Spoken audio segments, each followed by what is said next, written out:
Now we are going to talk about optical instrument. इसे आप एक अलग से चैप्टर मान सकते हो, या ये जो रे ऑप्टिक्स हम लोग पढ़ रहे हैं ये रे ऑप्टिक्स का एक पार्ट है। रे ऑप्टिक्स या जिसे ज्योमेट्रिकल ऑप्टिक्स भी कहते हैं हम लोग, तो उसी का पार्ट है। और इसमें हम सबसे पहले बात करेंगे ह्यूमन आई के बारे में, मानव नेत्र के बारे में। देखो ऐसे तो ह्यूमन आई के बहुत सारे कंपोनेंट्स होते हैं, पर मैं उन सब बारे में बात नहीं करने वाला। ठीक है, मैं यहाँ पर बायोलॉजी के हिसाब से तो पढ़ा नहीं रहा हूँ, और ऑफ कोर्स मैं फिजिक्स के हिसाब से भी ह्यूमन आई जितना पढ़ा जाता है मैं उतना नहीं पढ़ा रहा हूँ। ऐसा आपके मॉड्यूल में डायग्राम दे रखा है, किस पार्ट को क्या बोला जाता है, उसकी लेबलिंग भी करी हुई है। ठीक है, तो मैं उतना डीप में नहीं जाऊँगा, मैं बिल्कुल हार्डकोर जो न्यूमेरिकल पॉइंट ऑफ व्यू से चीज़ें होती हैं मैं उन्हीं के बारे में बात करूँगा। देखो हमारा जो आई बॉल है, हमारी जो आई बॉल है वो कुछ इस तरह की होती है। इसमें एक कॉन्वेक्स लेंस होता है, एक कन्वर्जिंग लेंस होता है। ये एक ऐसा लेंस होता है जिसकी फोकल लेंथ ऑब्जेक्ट की पोजीशन के हिसाब से क्या होती रहती है, चेंज होती रहती है। जब कोई ऑब्जेक्ट हमारी आँख के पास आता है तो इसकी फोकल लेंथ घट जाती है, और जब कोई ऑब्जेक्ट हमारी आँख से दूर चला जाता है तो इसकी फोकल लेंथ बढ़ जाती है। फोकल लेंथ जो होती है that keeps on changing with the position of object. Object की पोजीशन के हिसाब से फोकल लेंथ चेंज होती है। भाई हम जो चश्मा लगाते हैं उनकी फोकल लेंथ फिक्स होती है। मैं कोई स्पेक्स यूज़ कर रहा हूँ तो उसकी फोकल लेंथ फिक्स है। ठीक है, लेकिन हमारा ये जो आँखें हैं हमारी, इन आँखों की विशेषता क्या है कि इनकी फोकल लेंथ जो है वो क्या होती रहती है, चेंज होती रहती है, बढ़ती रहती है, घटती रहती है। अगर कोई ऑब्जेक्ट हमसे दूर जाएगा तो फोकल लेंथ बढ़ जाएगी, और पास आएगा तो फोकल लेंथ घट जाएगी। And change of focal length with change of position of object. Object की पोजीशन के साथ में अगर फोकल लेंथ में चेंज आता है तो इस टेंडेंसी को हम बोला करते हैं एकोमोडेशन पावर। क्या बोला करते हैं इसे हम लोग, एकोमोडेशन पावर, नेत्र की समंजन क्षमता। This we call as accommodation power of eye. ये क्या कहलाती है, नेत्र की समंजन क्षमता। अगर आप पोजीशन में चेंज लाओगे तो फोकल लेंथ में चेंज आएगा। ऑब्जेक्ट मेरी आँख के पास आया, फोकल लेंथ घट जानी है, और दूर जाना है तो फोकल लेंथ क्या होनी है, बढ़ जानी है। जब कोई ऑब्जेक्ट हमारी आँख के क्या आता है, पास आता है, टूवर्ड्स आता है,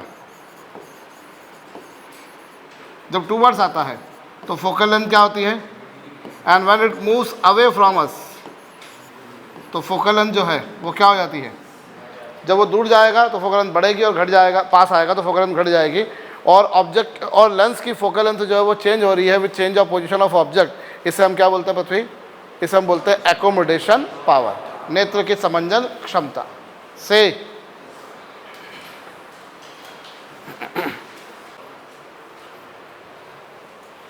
ये जो है इसे हम कहते हैं आई बॉल। ये नेत्र गोलक कहलाता है। What is this, this is eye lens. And what is this, this is retina. यहाँ इमेज बनती है, रेटिना पर इमेज बनती है। कैसी इमेज बनती है, यहाँ पर रेटिना पर जो इमेज बनती है वो रियल, ऑब्वियसली स्मॉल, इन्वर्टेड। जो बाद में फिर हमारे जब मस्तिष्क तक, हमारे ब्रेन तक, हमारे माइंड तक जब वो इमेज पहुंचती है तो जाकर फिर वो हमें ऑब्जेक्ट की साइज़ की नज़र आने लगती है और सीधी नज़र आने लगती है। ये बहुत ख़तरनाक चीज़ है। ये बहुत ख़तरनाक चीज़ है, मैं तुम्हें बता रहा हूँ। ये जो माला है ना, वो कितना ग्राम का होता है दिमाग, वो तुम्हें पता होगा शायद बायोलॉजी वालों को। कितना, 12 से 1400 ग्राम का होता है। तो ये बड़े काम की चीज़ है। ये जिसने इसका उपयोग करा है वो बहुत आगे गया है वो।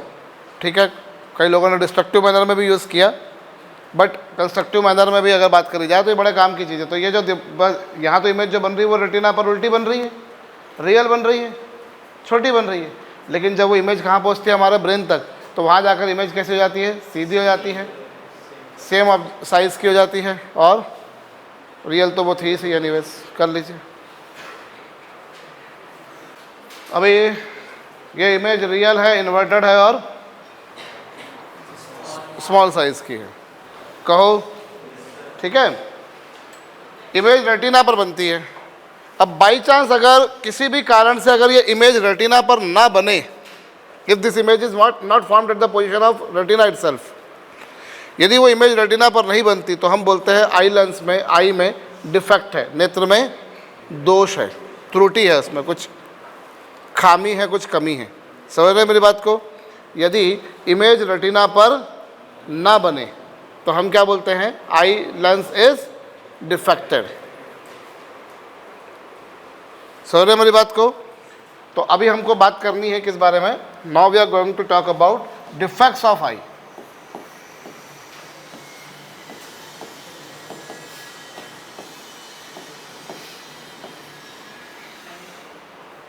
हमें किस बारे में चर्चा करनी है?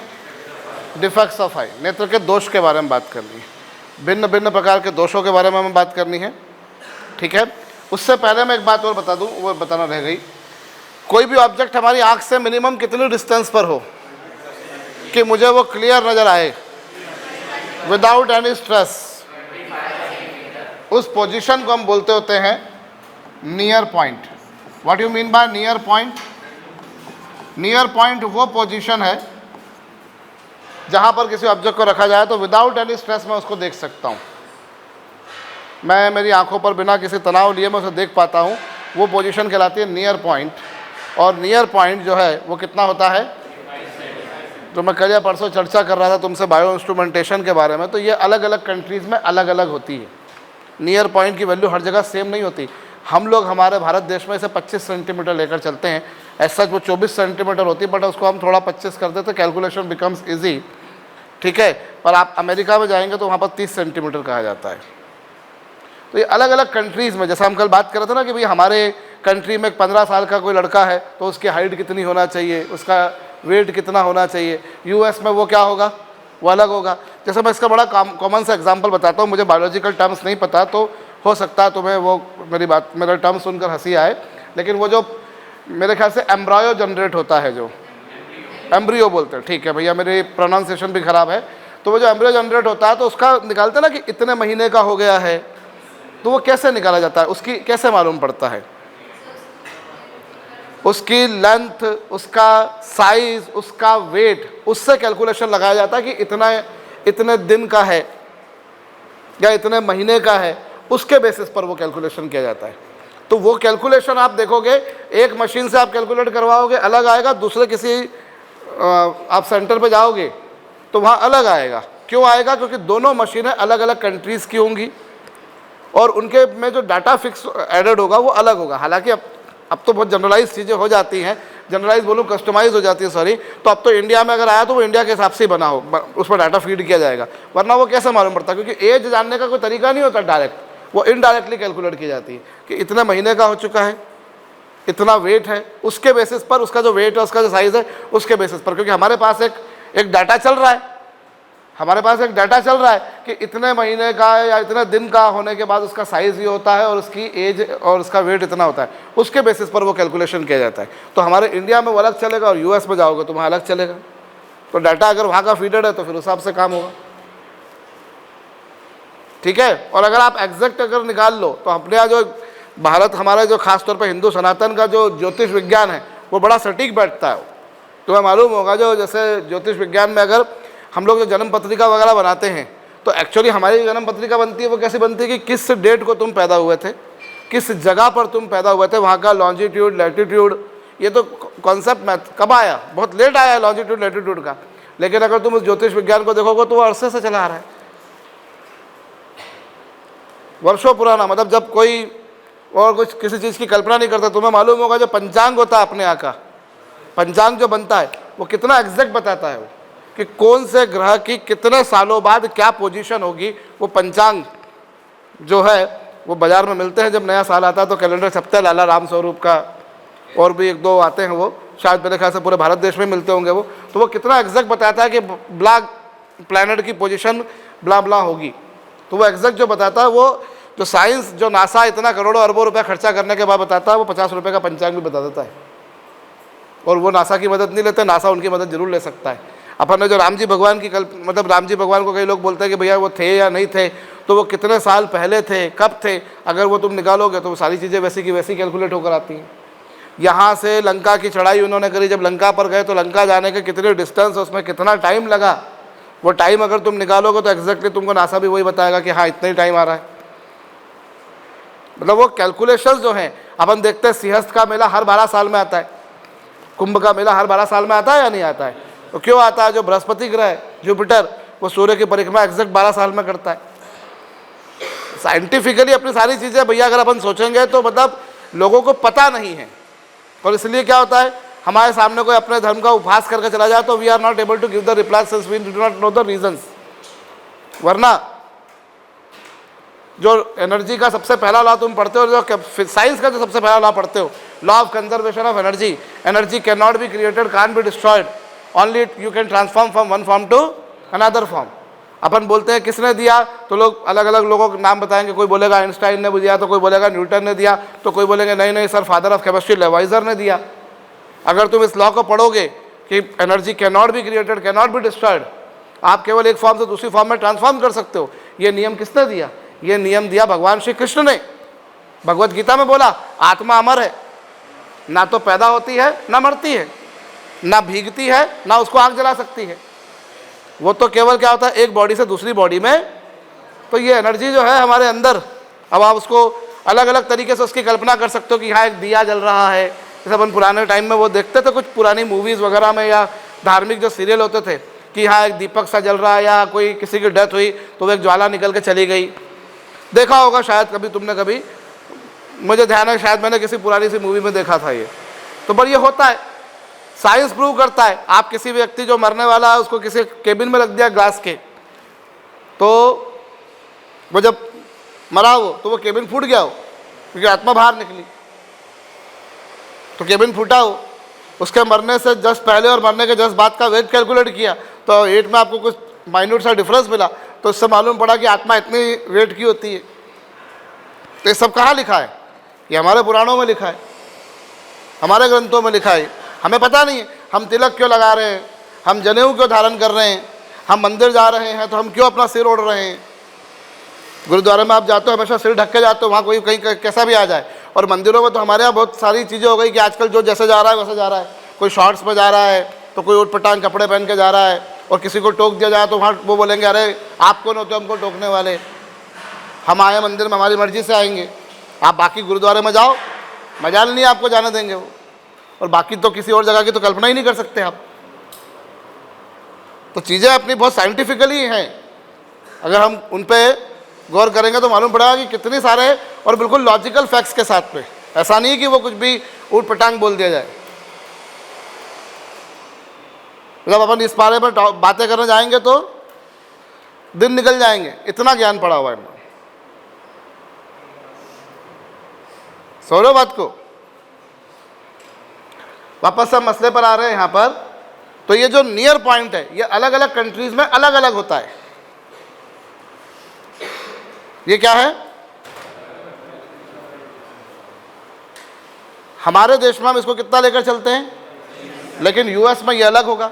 एक्चुअली हमारे यहाँ क्या है कि हमने जो चीज़ों को ऑर्गेनाइज कर दिया, पहले डिसऑर्गेनाइज थी हमारे यहाँ पर। अंग्रेज आए तो अपन ने चीज़ों को क्या कर दिया, ऑर्गेनाइज कर दिया थोड़ा सा। वो हमको थोड़ा सा ऑर्गेनाइज कर वे में सिखा के गए कि आपको ऐसे काम करना है।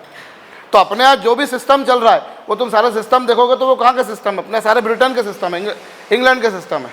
हमारे यहाँ कौन सी ड्राइविंग होती है, हमारा गाड़ी का स्टीयरिंग जो है वो राइट हैंड साइड पर है, इंग्लैंड में वही है। अमेरिका में जाओगे तो कहाँ होता है, लेफ्ट हैंड पर। हमारे यहाँ लेफ्ट हैंड ड्राइविंग होती है, सड़क के लेफ्ट हैंड हिस्से पे चलते हैं हम। अमेरिका में इसको उल्टा चलता है।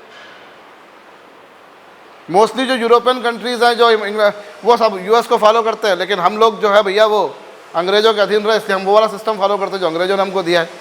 अपन लोग वेट को जो है वो किलोग्राम में कैलकुलेट कर रहे हैं, डिस्टेंस को किलोमीटर में कर रहे हैं। यूएस में जाओगे तो माइल्स में कर रहे हैं, फीट में कर रहे हैं, वेट को पाउंड में कैलकुलेट कर रहे हैं। केक अपन भी पाउंड में लाते हैं, अपन केजी में लाते हैं क्या? अमेरिका में पाउंड में चलता है वेट। आता था ना बिग शो 400 पाउंड, WWE में सुनते होगा तो वो कभी केजी में वेट देते थे? नहीं देते थे, वो पाउंड में देते थे। वहाँ वो सिस्टम चलता है। तो ये जो मशीनें तुम्हारे को जैसे मैंने बताया, ये सारी मशीनें जो है वो डाटा के बेसिस पर ही रहती हैं। तो मैं वहाँ उस पर ज्योतिष विज्ञान पे भी तुम्हें बताया था। तो अपन जो जन्म पत्रिका बनाते हैं वो किस बेसिस से बनाते हैं कि कितने दिन किस समय पैदा हुआ, कहाँ पे पैदा हुआ, उस बेसिस पर।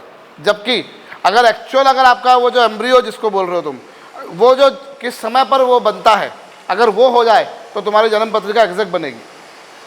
बनाने वाला भी ऑब्वियसली बहुत कॉम्पिटेंट बंदा चाहिए, but that would be made absolutely correctly कि आप, क्योंकि आपकी पैदाइश तो उस समय हो गई थी जब आपका एम्ब्रियो जनरेट हुआ था, आपकी पैदाइश उस समय हो चुकी थी। उसके बेसिस पर अगर कैलकुलेशन लगाए जाएंगे तो बहुत ज़्यादा करेक्ट कैलकुलेशंस आएंगे, बहुत ज़्यादा करेक्ट कैलकुलेशंस आएंगे, और वो लॉजिकली होती है। बट एक्चुअली क्या होता है, देखो हर जगह पर बहुत सारे इल एलिमेंट्स भी बैठे होते हैं, अपॉर्चुनिटीज़ भी बैठे होते हैं। तो वो क्या करते हैं, फिर जब बहुत सारे लोग किसी काम को करना शुरू करते हैं, तो जब उनके पास में उसका ज्ञान नहीं हो या उसकी स्किल डेवलप नहीं हो, तो फिर वो फील्ड ही बदनाम होने लग जाती है। डॉक्टरी में भी क्या होगा, अगर कोई डॉक्टर खराब काम करता है तो पूरी डॉक्टर फ्रेटर्निटी को क्या करते हैं लोग, कुछ इंजीनियर्स की जॉब नहीं लगती तो लोग इंजीनियरिंग को गाली बकने लग जाते हैं कि इंजीनियरिंग बड़ी ख़राब है, इंजीनियरिंग में ऐसा है वैसा है। मतलब मोस्टली जब मैं कर रहा था तब भी लोग यही बोलते थे, अभी भी यही बोल रहे हैं, आज से 50 साल बाद भी यही बोलेंगे शायद से। तो कुछ लोगों का नहीं होता तो they people start blaming whole fraternity, ये ऐसा होता है। वरना अगर तुम देखोगे तो अपना ज्योतिष विज्ञान जो है बहुत बड़ा ज्ञान है वो। मैं तुम्हें एक छोटी सी घटना बताऊं, मैं बहुत छोटे से घर से निकला EWS से। तो मेरी गली में ना वो एक भैया थे, मतलब मैं बहुत, मतलब जिसको बोलते हैं BPL वाले लोग, मैं वैसे लोगों में रहा हूँ, और वैसा ही मतलब मेरी 12वीं तक की तो जो है मतलब पूरी की पूरी चीज़ें वैसी ही रही हैं, कुछ उसमें अंतर रहा ही नहीं है। तो मैं एक बार मंदिर गया तो भैया मुझे मिल गया वहाँ पर, एक माता जी के मंदिर में गया हुआ था मैं। तो यहाँ हमारे यहाँ क्या टीचर्स को माट साहब बोलते हैं, क्या बोलते हैं, माट साहब। तो उसने बोला माट साहब मंदिर रोज़ आते हो? तो मैंने बोला नहीं आता भैया मैं। तो बोले खाना रोज़ खाते हो? मैंने हाँ खाता हूँ। मुझे मालूम था उसका जवाब यही होगा कि भैया जब तुम खाना रोज़ खाते हो तो मंदिर भी रोज़ आया करो। तो बोले माट साहब एक बात बताऊँ, आप ज्ञान और विज्ञान की बात करते हो, यहाँ आया करो आपको आत्मज्ञान मिलेगा। तो मैंने बात तो बहुत सही बोली। तो कई बार ऐसा होता है कि when you feel so much frustrated, when you feel so much depressed, at that time you are there to get some energy. तुम्हें एनर्जी चाहिए, तो एनर्जी कहाँ मिलेगी तुम्हारे को? अब बोले भगवान तो सब जगह है, तो फिर मंदिर में क्यों जाओ? भगवान तो सब जगह, मंदिर में जाके ही क्यों जाओ भगवान से मिलने? बोले हवा तो सब जगह चल रही है, पर पेड़ के नीचे जितनी अच्छी हवा लगती है उतनी अच्छा अपने को कहीं और लगती है क्या? तो बोले अपने को क्या करना पड़ता है, फिर पेड़ के नीचे जाके बैठना पड़ता है। तो इसीलिए अपने को ऐसा तो सभी जगह भगवान मिल रहे हैं भैया, लेकिन वहाँ क्या है, अपने को ज़्यादा एनर्जी मिलती है। अब एनर्जी भी, मंदिर में एनर्जी का मेन सोर्स कौन? हम शिवलिंग बोलते हैं, कई लोग शिवलिंग को भी, कई लोग शिवलिंग का भी मजाक बनाते हैं। वो शिवलिंग मतलब लिंग आ गया वो, अगर तुम समझो तो शायद हिंदी में तुम उसकी टर्मिनोलॉजी समझते होगे। तो कई लोग वो शिवलिंग को भी करते कि अरे तो शिवलिंग है, मतलब कई लोग उसका उपहास उड़ाते हैं। मेरे ख्याल से वो जो मूवी आई थी भी केला स्टोरी, उसी से शुरुआत होती है, क्योंकि वो उसका उपहास उड़ाया जाता है। और वो जो लड़की रहती है उसको पता ही नहीं होता एग्जैक्टली, क्योंकि क्या है, हमें बताया ही नहीं गया है कि ये चीज़ है। अब अगर तुम वो शिवलिंग देखोगे तो शिवलिंग जो होता है वो पैराबोलिकल शेप का होता है,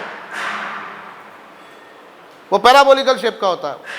और मैथमेटिक्स ये इस बात को प्रूव करता है कि अगर आपको एनर्जी को स्टोर करना है तो उसके लिए सबसे अच्छी शेप कौन सी है? पैराबोला है। आप दुनिया के किसी भी कोने में चले जाओ, न्यूक्लियर रिएक्टर उठाकर देख लो, आपको पैराबोलिक ही मिलेगा। जो आज से हजारों साल पहले से अपने यहाँ पर शिवलिंग की शेप वैसी है, ये पागल लोग हैं जो 50 साल पहले से इन्होंने न्यूक्लियर रिएक्टर भी वैसे ही बनाए। बताओ, ये पागल लोग हैं, इन्होंने भी वही करा। हमारे जो रूट्स हैं वो बहुत करेक्ट रूट्स हैं हमारे, मतलब हमने ऐसे अर्जी फर्जी चीज़ों से रूट्स नहीं बनाए अपने। हमको बकायदा बताया गया है कि पृथ्वी गोल है, पृथ्वी गोल है, ये हमारे को बताया गया। और इसका बड़ा कॉमन सा एग्जांपल बताता हूँ, जो कई सैकड़ों सालों से हम पढ़ते हुए आ रहे हैं, भूगोल। ये भूगोल है, ये किसने बताया? हमारे ग्रंथों ने बताया, वरना कौन बता रहा था? कई लोगों ने तो बहुत अलग बातें कही, समझ रहे हो या नहीं?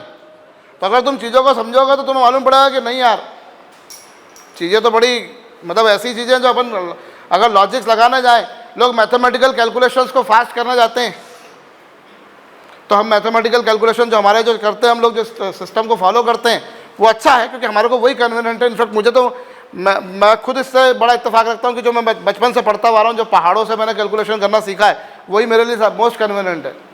वरना मुझे ध्यान है IIT में बहुत सारे लोग कैलकुलेशन को फास्ट करने के लिए क्या तरीके अपनाते थे, वैदिक गणित। तो वैदिक गणित क्या है? तो छोटे छोटे श्लोकों से उठाई गई पंक्तियाँ हैं, और उन पंक्तियों के बेसिस पर देखो आप कैलकुलेशंस कैसे होते हैं।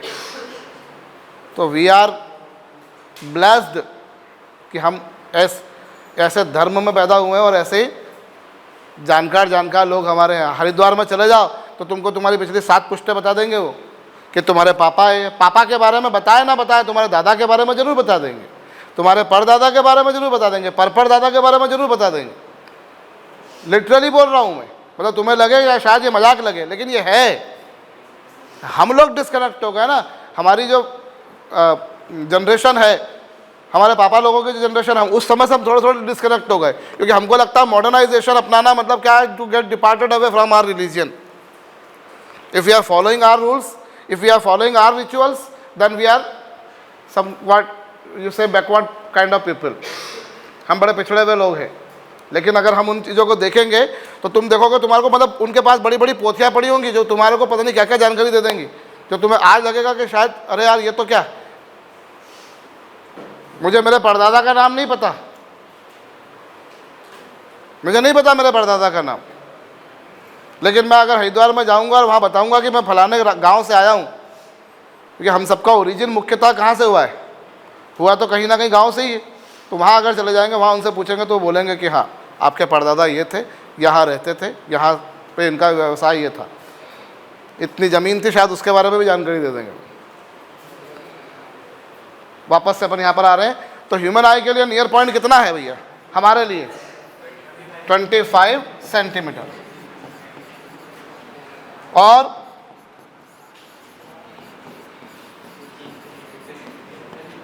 फार पॉइंट जहां तक हम देख सकते हैं, जहां तक हमको दिखाई दे रहा है, भैया खड़े हो जाओ, बिल्कुल जैसे वो राजा महाराजा लोग होते हैं, कुछ लोग होते हैं ना बड़े जमींदार लोग, बोले कहाँ तक है आपकी ज़मीन? बोले छत पे आ जाओ, जहाँ खड़े हो जाओ कोठी पे मेरे आके, जहाँ तक तेरी नज़र जा रही है वो अपना ही खेत है भाई, ठीक है। राजस्थानियों के साथ में, हरियाणवियों के साथ में, जाट लोगों के साथ में, गुर्जर लोगों के साथ में स्थिति बनती है, यादवों के साथ भी बनती है। अभी इधर आ जाओ। तो नियर पॉइंट कितना भैया ह्यूमन आई के लिए? फॉर आर इंडियन लोगों के लिए हम बात करें तो वो 25 सेंटीमीटर है। और फार पॉइंट क्या है? और नियर पॉइंट और फार पॉइंट के बीच की जो गैप है, दिस गैप, इन दोनों के बीच की जो गैप होती है, that we call as range of eye. इसे हम क्या बोलते हैं? रेंज ऑफ आई, नेत्र की परास। समझ में आई बात? हमें कभी किसी न्यूमेरिकल में मेंशन्ड नहीं हो तो हम नियर पॉइंट को 25 सेंटीमीटर लेकर चलेंगे। कई बार वो मेंशन कर देते हैं कि नियर पॉइंट क्या है? 30 सेंटीमीटर। समझे? नियर पॉइंट क्या है, फार पॉइंट क्या है, समझ में आ गया? दोनों के बीच का गैप क्या है? रेंज ऑफ आई से। अब अगर इमेज रेटिना पर नहीं बनती, यदि इमेज रेटिना पर नहीं बनती तो इसे हम क्या बोलते हैं? डिफेक्ट्स ऑफ आई, नेत्र का दोष। इमेज यदि रेटिना पर नहीं बनती तो हम क्या बोलते हैं इसे? डिफेक्ट ऑफ आई। और हम अलग अलग डिफेक्ट्स के बारे में पढ़ेंगे, जिसमें पहला हमारे पास है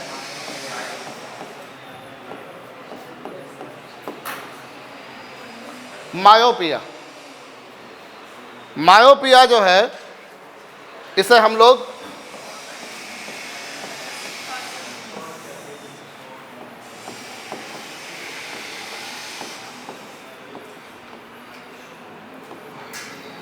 शॉर्ट साइटेडनेस बोलते हैं।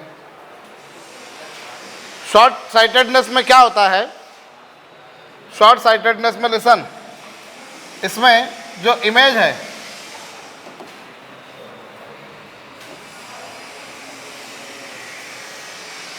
इसमें जो इमेज है वो क्या होती है, रेटिना के पहले बन जाती है। जैसे ये लाइट रेज इस पर पड़ी,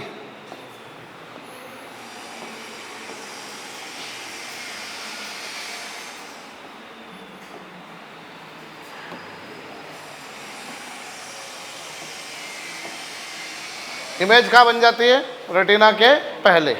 शॉर्ट साइटेडनेस में इमेज रेटिना के पहले बनती है। इमेज बनना चाहिए कायदे से रेटिना पर यहाँ क्या कहानी आई, ठीक है, इमेज रेटिना के पहले बनी। अब इसके रीज़न क्या हो सकते हैं, व्हाट आर इट्स रीजंस, इसके कारण क्या हो सकते हैं। इसके रीज़न, पहला, फोकल लेंथ कम हो गई हो, आई लेंस की फोकल लेंथ क्या हो गई हो, अरे फोकल लेंथ कम हो गई। यहाँ पैरेक्शियल लाइट रेज आ रही थी, पैरेक्शियल लाइट रेज आ रही थी, वो यहाँ पर आना चाहिए थी पर यहीं मिल गई, तो फोकल लेंथ कम हो गई। और फोकल लेंथ कम कब होगी, जब आई लेंस थिक हो गया हो।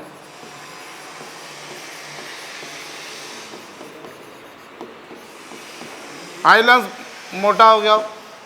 अगर आई लेंस मोटा हो जाता है, थिक हो जाता है, तो फोकल लेंथ क्या हो जाएगी उसकी, कम हो जाएगी, ठीक है। या तीसरी चीज क्या हो सकती है, आई बॉल का जो साइज है,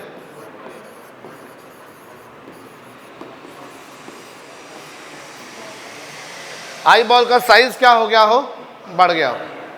आई बॉल लेंस तो अपना काम प्रॉपर कर रहा था, उसने इमेज रेटिना पे बनाना चाहिए थी, रेटिना पे ही बना रहा था, लेकिन मसला क्या हुआ मुस्कान, अगर ये रेटिना ही पीछे खसक गई तो अल्टीमेटली इमेज रेटिना से पहले बनी या नहीं बनी। अनमोल, लेंस तो बेचारा अपनी जगह पर है, लेंस तो रेटिना पर इमेज बनाता था, रेटिना पर ही बना रहा है, पर दिक्कत कहाँ हुई, आई बॉल का साइज क्या हो गया, आई बॉल का साइज बढ़ गया, तो retina has been shifted backward.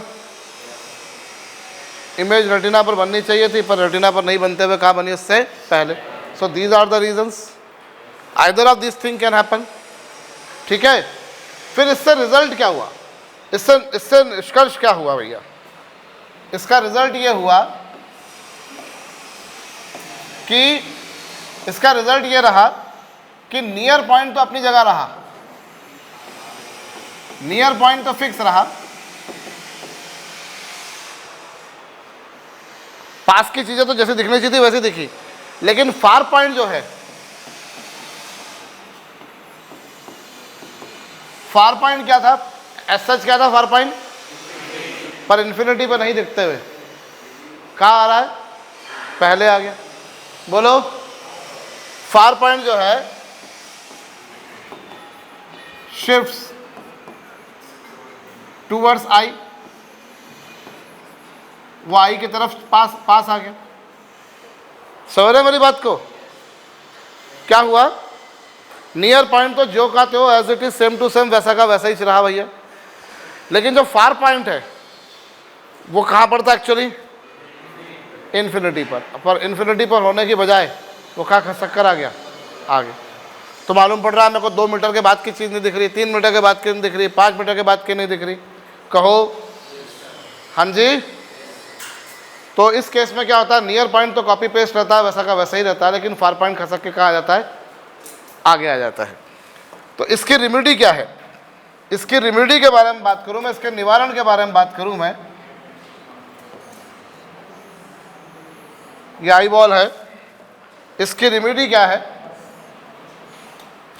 ये आई लेंस है और ये रेटिना है। इसकी रेमेडी ये है सर कि जब इसके सामने हम क्या करते हैं, इसके सामने हम एक कॉन्केव लेंस यूज कर लेते हैं। कौन सा लेंस यूज कर लेते हैं, कॉन्केव लेंस। एक्चुअली यहाँ जल्दी फोकस कर दिया उसने, जो उसकी कन्वर्जिंग पावर है उसको बढ़ा दिया, तो कन्वर्जिंग पावर बढ़ा दी, तो कन्वर्जिंग पावर को कम करने का तरीका क्या, you should bring a diverging lens. तुम किसका यूज़ कर लो, डाइवर्जिंग लेंस का।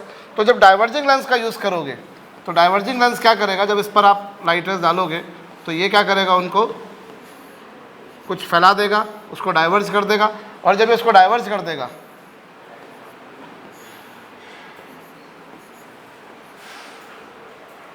तो फाइनली इमेज कहाँ जाकर बनेगी? रेटिना पर बनेगी। तो हम यहाँ पर स्पेक्स यूज़ कर रहे हैं, और कैसे यूज़ कर रहे हैं स्पेक्स? कॉनकेव। बोलिए कौन से स्पेक्स यूज़ कर रहा हूँ मैं यहाँ पर? कॉनकेव स्पेक्स यूज़ कर रहा हूँ। अंडरस्टूड? ये कौन सा डिफेक्ट है? मायोपिया, जिसमें इमेज रेटिना के पहले बन जाती है। What are the possible reasons behind this? That I have told you. What is the result? इसका रिजल्ट क्या है? नियर पॉइंट अपनी जगह रहता है, लेकिन फार पॉइंट तुमने खसका कर कहाँ लेकर आ गए? फार पॉइंट खसका के आगे आ गया, तो एक्चुअली जल्दी कन्वर्जिंग हो रहा है। तो कन्वर्जिंग को कम करने का तरीका क्या है कि you should bring diverging lens. Pratyush diverging lens use करो। डाइवर्जिंग लेंस क्या करेगा? उसको फैला देगा। से भाई actually I am suppose to see the object place kept at up to infinity. मुझे ऑब्जेक्ट इन्फिनिटी तक के ऑब्जेक्ट मुझे दिखाई देना चाहिए। बोलिए मुझे इन्फिनिटी तक के ऑब्जेक्ट दिखाई देना चाहिए थे, पर इन्फिनिटी तक के ऑब्जेक्ट मुझे दिखाई, मुझे कुछ उससे पहले तक के ही है। बोलिए मुझे एक सर्टेन डिस्टेंस के बाद दिखना बंद हो गए। सच मुझे क्या होना चाहिए? हेल्दी आई के लिए क्या है? मुझे कहाँ तक नज़र आना चाहिए? इनफाइनाइट तक। पर मुझे इन्फिनिटी तक नज़र नहीं आ रहा। मान लो 5 मीटर के बाद ही मुझे दिखना क्या हो गया? बंद हो गया। बोलिए समझ गए? इसकी रेमेडी, इसका निवारण क्या है कि मुझे इसके लिए कौन सा लेंस यूज़ करना है? अंडरस्टूड? बोलिए प्रॉब्लम नंबर 3 करो मॉड्यूल की। Far point of a myopic person is 150 centimetre in front of the eye. मतलब क्या है? एक बंदा 150 सेंटीमीटर से पहले की चीज़ों को देख नहीं सकता। कहो ना यार, कहाँ की चीज़ नहीं देख सकता? 150 से पहले बाद की चीज़ों को। और देखना क्या चाहता है वो? इनफाइनाइट। तो उसको करेक्ट करने के लिए उसको कितनी पावर का लेंस यूज़ करना पड़ेगा? बोलिए। ठीक है, उस व्यक्ति की लिमिटेशन ये है कि वो 150 सेंटीमीटर के पहले की चीज़ को नहीं देख सकता। बात की सॉरी 150 सेंटीमीटर के बाद की चीज़ को नहीं देख सकता। देखना वो इन्फिनिटी को चाह रहा है, तो क्या होगा? 150 सेंटीमीटर के बाद की चीज़ को नहीं देख सकता और देखना क्या चाह रहा है वो? इन्फिनिटी को। तो इससे ऐसी स्थिति में उसे क्या करना पड़ेगा? चश्मा लगाना पड़ेगा साहब। ठीक है, तो वो चश्मा कौन सा लगाएगा? कॉनकेव लेंस लगाएगा। तो इस कॉनकेव लेंस का काम क्या होगा? कॉनकेव लेंस का काम ये होगा, इस कॉनकेव लेंस का काम ये होगा कि ये क्या करेगा? सुनना मेरी बात को ध्यान से। इस कॉनकेव लेंस का काम क्या होगा? इन्फिनिटी पर जो ऑब्जेक्ट रखा है उसकी इमेज ही 150 सेंटीमीटर पर बना देगा। समझ रहे हैं मेरी बात को? हाँ मत करना जब तक समझ में नहीं। आशीष शर्मा ध्यान देना। इन्फिनिटी पर जो ऑब्जेक्ट रखा है उसकी इमेज कहाँ पर बना देगा? और वो जो इमेज बनेगी वो इसके लिए किसकी तरह काम करेगी? और 150 पर जो ऑब्जेक्ट रखा हुआ उसको तो ये देख सकता है। बोलो क्या करना है भैया यहाँ पर सुमित? ये जो लेंस है, इस लेंस की दिक्कत ये है कि 150 के बाद की चीज़ ये देख नहीं पा रहा और देखना है इन्फिनिटी को। तो ये लेंस बीच में हटा दो। तो ये लेंस क्या करेगा? इन्फिनिटी पर जो ऑब्जेक्ट रखा है उसकी इमेज 150 पे बनाएगा। और वो जो इमेज बनेगी वो इसके लिए किसकी तरह काम करेगी? ऑब्जेक्ट की तरह। बोलो ना। तो बेसिकली होना क्या है यहाँ पर? होना ये है, हम ये इक्वेशन लगाएंगे जो एक्सटर्नल हमने लेंस लगाया उसके लिए। और लेंस की इक्वेशन क्या होती है? 1/v minus 1/u is equal to क्या? अभी ऑब्जेक्ट कितनी डिस्टेंस पर रखा हुआ था? इन्फिनिटी पर। इमेज कितने पर बनी? और ये माइनस क्यों लगाया मैंने? समझ में आया? क्योंकि जो मैंने कॉनकेव लेंस यूज़ किया है, इसकी खासियत क्या है? ऑब्जेक्ट कहाँ रखा है? इससे इनफाइनाइट पर सामने रखा है, इसलिए माइनस लगाऊंगा। बोलो ना। और उसकी इमेज कहाँ बनाएगा? ये 150 पर, वो भी सामने बनाएगा। ठीक है, तो यहाँ फोकल लेंथ कितनी आ जाएगी? फोकल लेंथ आ जाएगी -150 सेंटीमीटर। हालांकि ये काम तो मैं मुँह जबानी नहीं कर सकता था, क्योंकि मुझे मालूम है इन्फिनिटी पर रखे ऑब्जेक्ट की इमेज फोकस पर ही बनती है और इन्फिनिटी की इमेज 150 पर बन रही है, मतलब फोकल लेंथ 150 हो गई। नहीं आया समझ में? इन्फिनिटी पर रखे हुए ऑब्जेक्ट की इमेज कहाँ बनती है? और मुझे मालूम है इस लेंस का काम क्या है, इन्फिनिटी पर रखे ऑब्जेक्ट की इमेज कहाँ बनानी है? 150 फोकस पर बना 150 पर बनानी है। तो फोकल लेंथ दिया हो गई। अब फोकल लेंथ दिया आ गई तो मेरे से क्या पूछा है, सर पावर बताओ। तो पावर क्या होती है? 1/f, जब f मीटर में हो और सेंटीमीटर में हो तो 100/f। तो 100 अपॉन क्या, तो पावर कितनी आ जाएगी? So this is the power of the lens which he has to use.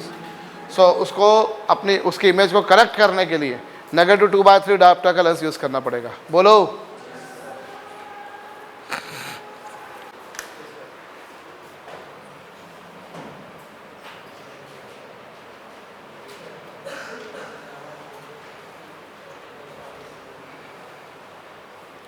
A person wears glasses of power -2.5 diopter। अब अपने को मालूम पड़ा पावर नेगेटिव है मतलब कॉन्केव लेंस यूज हुआ है, और कॉन्केव लेंस यूज हुआ है मतलब मायोपिक है। इतना अपने को समझ में आना चाहिए, नहीं आ समझ में? समझ में आ रही बात या नहीं आ रही है? भाई वो कॉन्केव नेगेटिव पावर है ना, तो नेगेटिव पावर मीन्स क्या? पावर कितनी? तो इससे फोकल लेंथ कितनी आ गई? 100/p कितनी आ जाएगी? -40 सेंटीमीटर क्या बताता है कि ये इसका फार पॉइंट हो गया, मतलब उसको 40 सेंटीमीटर के बियॉन्ड की चीज नहीं दिख रही। नहीं समझ में आया? बोलो ना, उसको 40 सेंटीमीटर के बाद की चीज नहीं दिख रही। तो what is the far point of the person without glasses? So it is 40 centimetre only. पिछली प्रॉब्लम के जैसा ही है, समझ गए? 8वीं प्रॉब्लम कीजिए।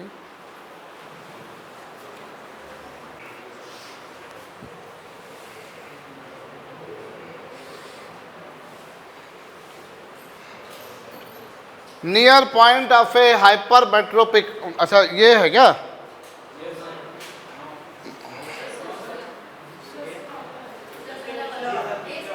इससे पहले वाला है। मायोपिक पर्सन की फोकल लेंथ कितनी है भैया? ये मतलब वो इससे अपने को फटफट, ये तो मतलब ऐसा हो जाना चाहिए अपने को। मायोपिक पर्सन है तो फोकल लेंथ 80 सेंटीमीटर आ जाएगी। पावर कितनी? 100/-80 -1 पॉइंट। बोलो ना। बहुत अच्छी बात। In what way does the corrective help lens help the person about? Does the lens magnify very distant objects? क्या लेंस मैग्नीफाई भी करता है? क्या लेंस मैग्नीफाई भी करता है? मैग्निफिकेशन वगैरह के बारे में अपन ने कुछ बात नहीं कर रहे अपन, केवल क्या है वो इन्फिनिटी पर रखे हुए ऑब्जेक्ट की इमेज को कहाँ उठा के लाके रख देता है? 80 पर। अरे बोलो ना, नहीं आ समझ में? ठीक है। Does the lens magnify very distant object? So sorry, no. The person above prefers to remove the spectacles while reading a book. Explain why. पुस्तक को तो पास में रख के ही पड़ेगा, तो नियर पॉइंट तो उसका वैसा का वैसा ही है। तो क्या वो पास में रखे हुए ऑब्जेक्ट को चश्मा लगाकर पढ़ना पसंद करेगा? नहीं, नहीं ना भैया? अरे बोलो, जब पास में रखा है तो फिर वो चश्मे का उपयोग करेगा क्या? नहीं करेगा। करेक्ट। नेगेटिव साइन बता रहा कि कॉन्केव लेंस है, और कॉन्केव लेंस तुम मायोपिया में यूज करते हो, ये तुम्हें पता है। अभी हम उस पर भी आ ही रहे हैं। बोलते जाओ। डिड समवन से समथिंग?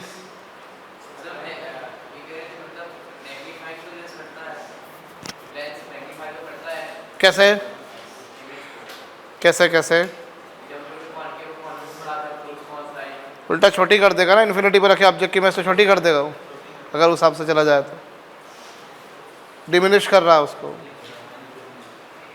इन्फिनिटी पर रखे हुए ऑब्जेक्ट की इमेज से छोटी करके बनाएगा ना बेटा, और वो कॉन्केव लेंस है तो डेफिनेटली छोटी बनाएगा। कहिए, समझ में आया? तो पहला डिफेक्ट था मायोपिया, दूसरा डिफेक्ट क्या है? हाइपरमेट्रोपिया। हाइपरमेट्रोपिया जिससे बड़े बुजुर्ग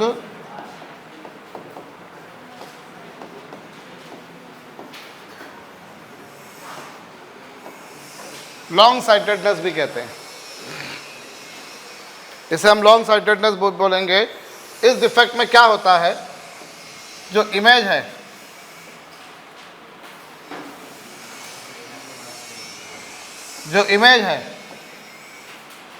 वो क्या होती है, रेटिना के पहले बनती है, ओ सॉरी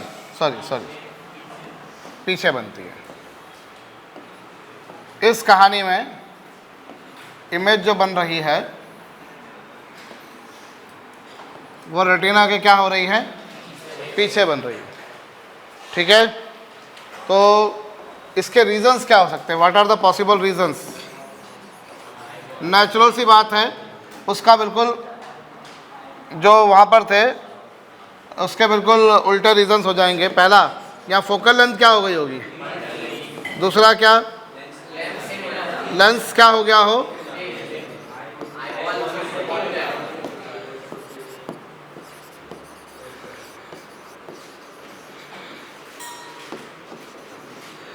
आई बॉल का जो साइज है वो क्या हो गया हो। ठीक है, तो इसका परिणाम क्या होगा भैया, what would be the result.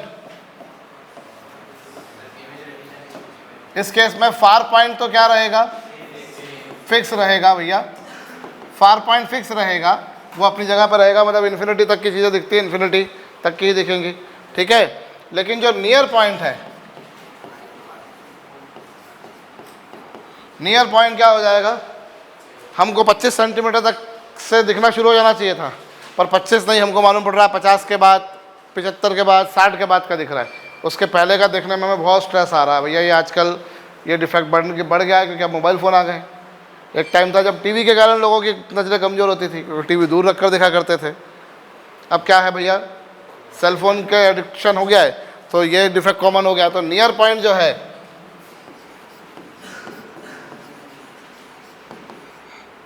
वो क्या होता है, डिपार्ट्स अवे फ्रॉम।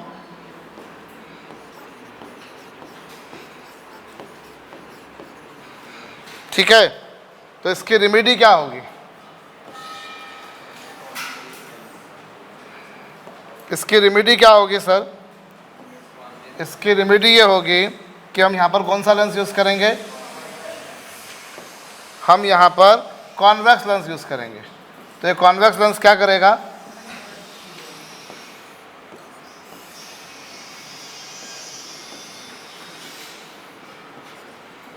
ये कन्वर्ज करेगा और बाद में क्या होगा, और कन्वर्ज हो जाएगा। बोलिए, तो इसके लिए हम कौन सा लेंस यूज़ कर रहे हैं, we are using convex lens. कौन सा लेंस, कॉन्वेक्स लेंस। ठीक है, नोट डाउन कीजिए, सेकंड नंबर की प्रॉब्लम कीजिएगा, उसके बाद फिर हो गया।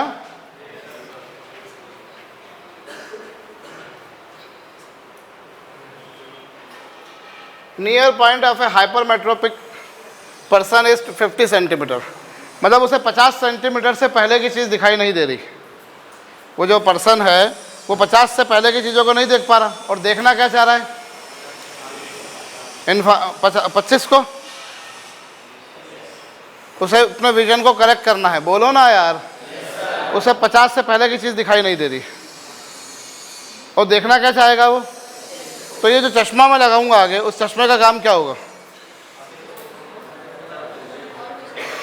25 पर जो ऑब्जेक्ट रखा है उसकी इमेज क्या बना दे, और वो जो इमेज बनेगी वो इसके लिए क्या काम करेगी।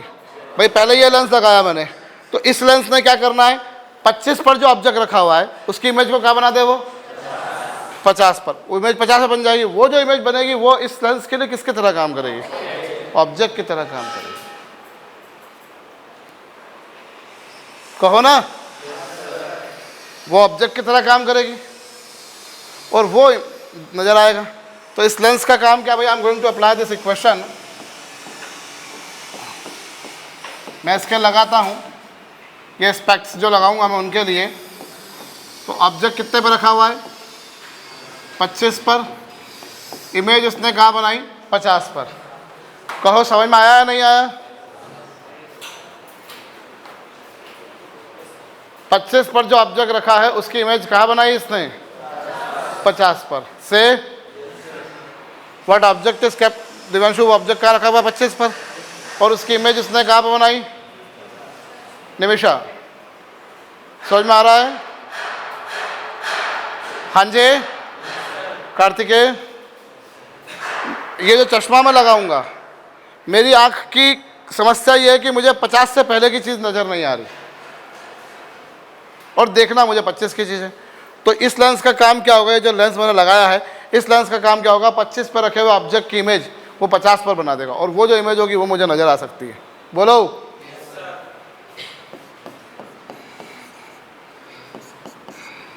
तो क्या है भैया यहाँ पर?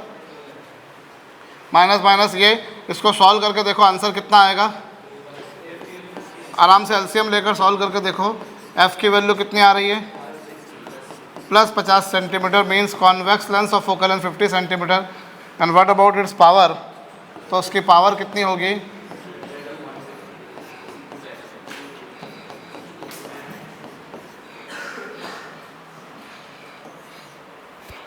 उसकी जो पावर आएगी वो कितनी आ जाएगी?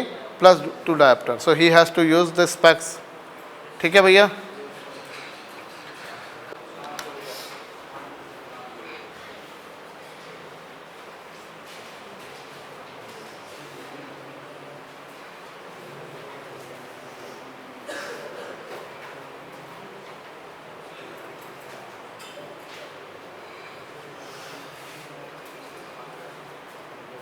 कौन सा है वो? ये वाला है। 5 नंबर का क्वेश्चन क्या है? कहाँ है? ये वाला है। तो वो स्किप हो गया क्या? इसमें छूट गया है क्या इसमें से?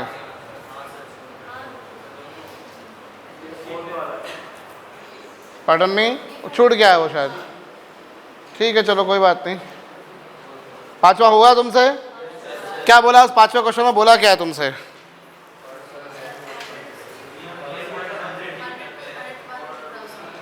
पार्डन में? हाँ 100 सेंटीमीटर के पहले का नहीं दिख रहा, और देखना क्या है 25 को। तो क्या काम करेगा वो काम क्या करेगा भैया? उसे 100 से पहले का नहीं दिख रहा, तो इक्वेशन लगाऊंगा। इसने क्या करना है? ऑब्जेक्ट कहाँ रखा होगा? 100 पर, और उसकी इमेज को कहाँ बना देगा? ये 25 पर।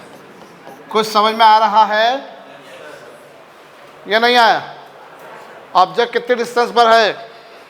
25 पर, और इमेज कहाँ बनाई कृष्णा बस ने? 100 पर। अरे बोलो ना यार। पार्डन में? ऑब्जेक्ट रखा है 100 पर। ऑब्जेक्ट सॉरी भैया, ऑब्जेक्ट रखा होगा 25 पर, जिसकी इमेज इसने कहाँ पर बनानी है, और वो जो इमेज बनेगी उसके लिए ऑब्जेक्ट की तरह काम करेगी। तो ये -1 + 4 होल अपॉन 100। तो f की वैल्यू कितनी आ गई?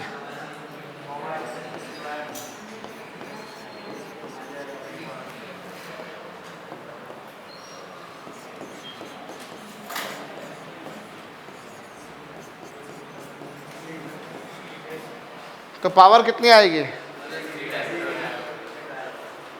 +3 डायोप्टर से।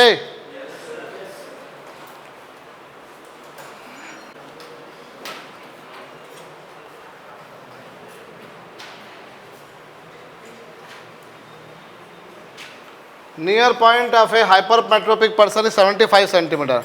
मतलब उसे 75 से पहले की चीज़ नहीं दिख रही, और देखना क्या चाह रहा है वो? 25। बोलो। तो क्या करेगा ये? बेसिकली ऑब्जेक्ट जो रखा हुआ है 25 पर, उसकी इमेज क्या बनाएगा वो? क्या मैं सही हूँ? अरे बोलो। ऑब्जेक्ट जो रखा है 25 पर रखा है, और उसकी इमेज क्या बनाना चाह रहा है वो? 75 पे बनाएगा। वो जो इमेज बनेगी वो दिखाई देगी। भाई मुझे 75 से पहले की चीज़ नहीं दिखाई दे रही, मैंने चश्मा लगा लिया। इस चश्मे का काम क्या होगा? 25 पर जो ऑब्जेक्ट रखा है उसकी इमेज क्या बना देगा? वो जो इमेज बनेगी वो मुझे नजर आएगी। तो ऑब्जेक्ट इज केप्ट एट 25, उस image is to be formed at ये, तो -1 + 3, तो f की वैल्यू कितनी, इससे पावर आ जाएगी, कितनी आ रही है,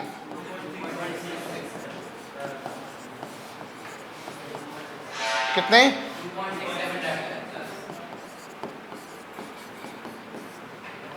ठीक है,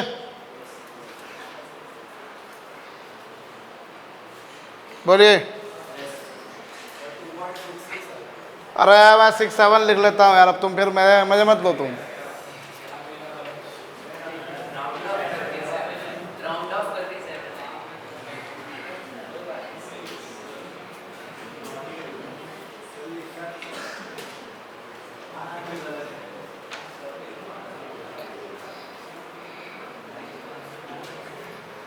In what way corrective lens help the person about? Does the lens magnify image?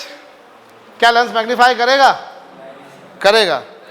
इस केस में क्या कर रहेगा, कॉन्वेक्स लेंस तुमने यूज किया है, तो कॉन्वेक्स लेंस सामने इमेज बना रहा है और वो वर्चुअल इमेज बना रहा है। सामने बना रहा है मतलब वर्चुअल बना रहा है, और वर्चुअल जब भी बनाता है कॉन्वेक्स बड़ी बनाता है, तो वो क्या करेगा, उसको मैग्नीफाई करेगा। नहीं आ समझ में?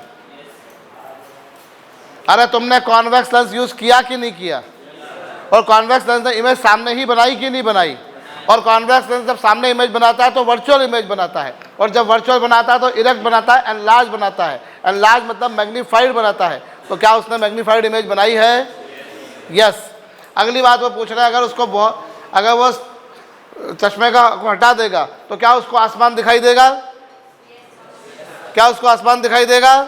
देगा, क्योंकि यहाँ पर भैया फार पॉइंट में तो वैसे भी कोई चेंज नहीं आया ना भाई। हाइपरमेट्रोपिया में क्या हुआ, फार पॉइंट में कोई चेंज आया क्या? तो will he be able to see sky without specs? Yes. ठीक।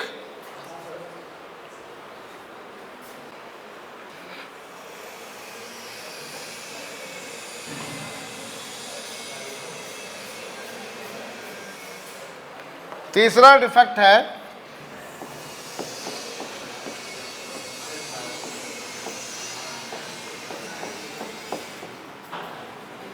प्रेसबायोपिया। प्रेसबायोपिया ये जो डिफेक्ट है भैया, इसमें जो पर्सन है, सफरिंग पर्सन, उसको मायोपिया भी हो जाता है और हाइपरमेट्रोपिया भी हो जाता है, दोनों हो जाते हैं। जो सफरिंग पर्सन है is not able to see near objects and far objects clearly. Near point भी 25 सेंटीमीटर से खसक के पीछे पहुंच जाता है, और फार पॉइंट भी इन्फिनिटी से खसक कर आगे आ जाता है। ये क्यों होता है? It happens due to weakness of muscles.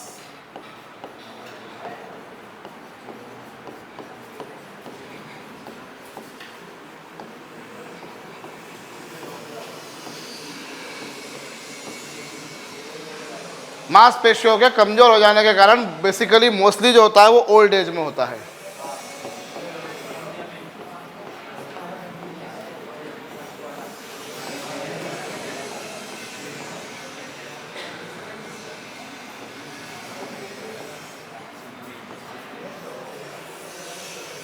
Mostly in weakening of muscles के कारण होता है, बुढ़ापे में, वृद्धावस्था में होता है मोस्टली। ठीक है भैया।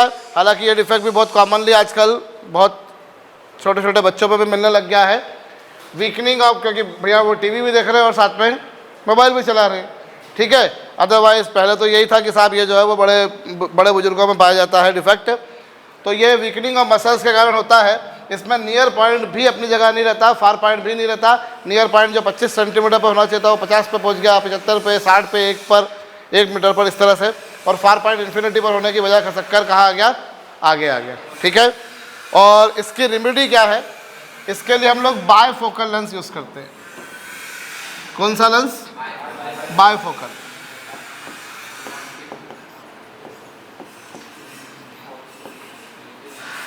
बायफोकल लेंस यूज करते हैं हम लोग। बायफोकल लेंस जिसमें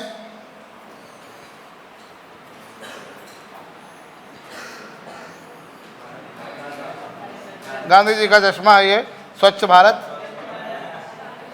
का इरादा कर लिया हमने। तो इसमें क्या होता है, हम लोग बेसिकली बायफोकल लेंस यूज़ करते हैं जिसमें जो लोअर पार्ट होता है, लोअर पार्ट होता है कॉन्वेक्स टू सी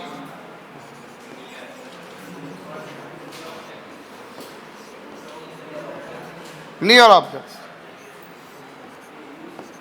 और अपर पार्ट जो होता है वो कॉनकेव होता है टू सी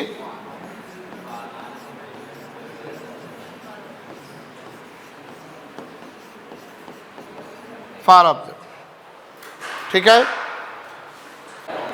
एक प्रॉब्लम लिखिएगा, near point and far point of a man are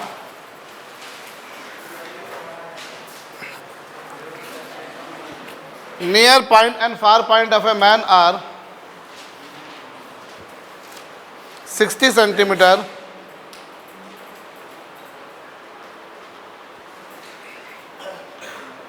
and 2 meter. Near point and far point of a man are 60 centimeter and 2 meter respectively. Calculate powers of the lenses. Calculate power of the lenses which he should use to correct his vision. Calculate powers of the lenses which he should use to correct vision.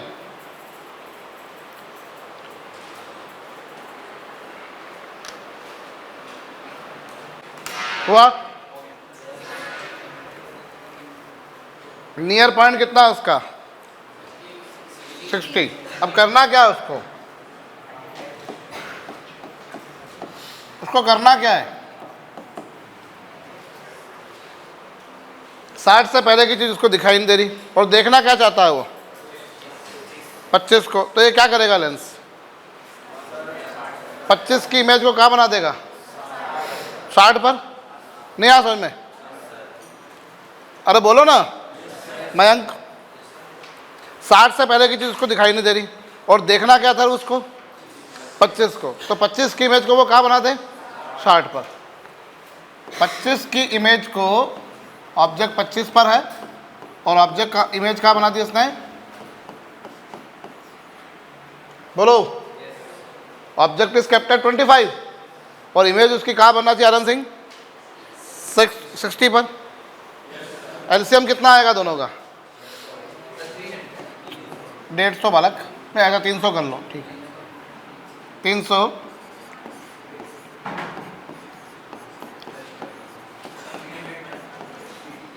Focal length कितनी आ गई? Focal length आ गई कितनी? 300/7 centimetre. तो power क्या आएगी?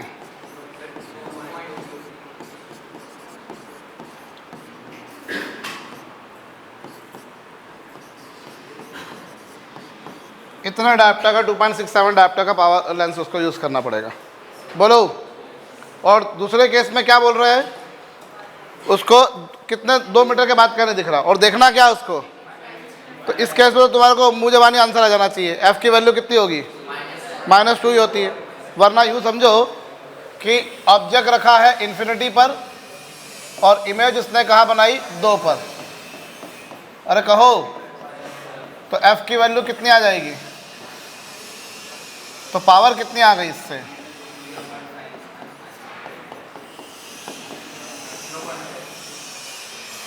ठीक, done.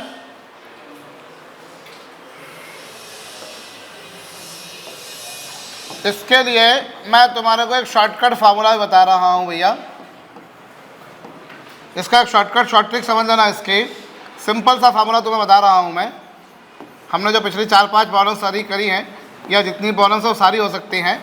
1/(1/c -1/can(c). कहाँ तक वो देख सकता है? ये आंसर सिंपल। हमारे पास में एक शॉर्टकट फार्मूला है, 1/(1/c -1/can(c) is equal to क्या? 1/f। ये किसी भी केस में लग जाएगा, मायोपिया हो, हाइपरमेट्रोपिया हो या प्रेस बायोपिया हो। ये शॉर्टकट फार्मूला लगाओ, आपका काम हो जाएगा। ठीक है, लिखिए फार्मूला। बिना साइन कन्वेंशन के फार्मूला लगाना, आपको केवल फार्मूला में वैल्यू रखनी है, खटाखट आपका आंसर।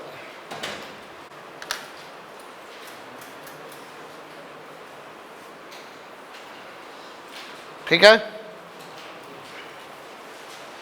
जैसे यहां पर देखो, इस वाले में लगाता हूं मैं 1/(1/2c), क्या देखना है उसको 25, और देख कहां तक सकता है वो 60 पर, आंसर आ जाए।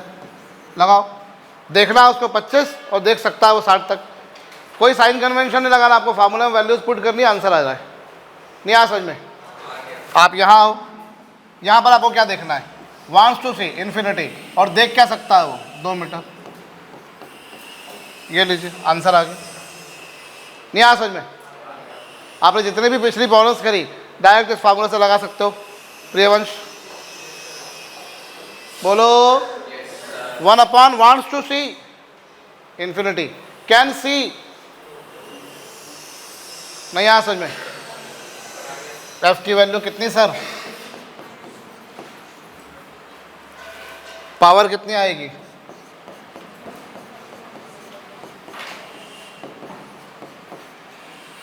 आंसर कुछ समझ में आया? एक तो बोलते नहीं हो यार।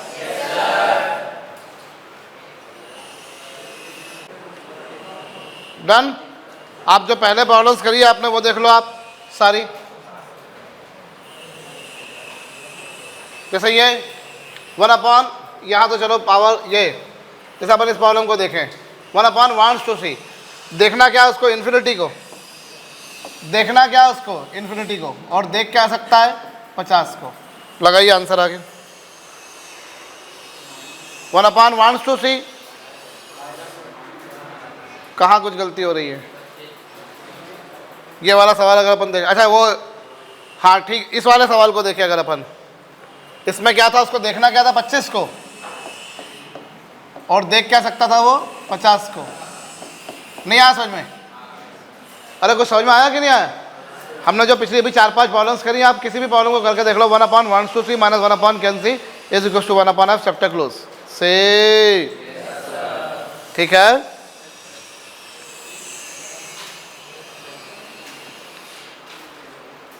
ठीक अंश, कोई भी आप प्रॉब्लम करके देख लो, सारी प्रॉब्लम इसी फंडे से हो जाएंगी। अंडरस्टूड?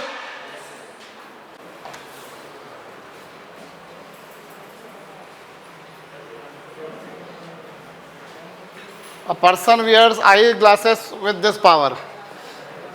इतनी पावर का लेंस यूज कर रहा है वो डिस्टेंस व्यूइंग के लिए, मतलब इन्फिनिटी के ऑब्जेक्ट को वो कहाँ बना रहा है, इसके हिसाब से फोकल लेंथ कितनी आएगी इसकी?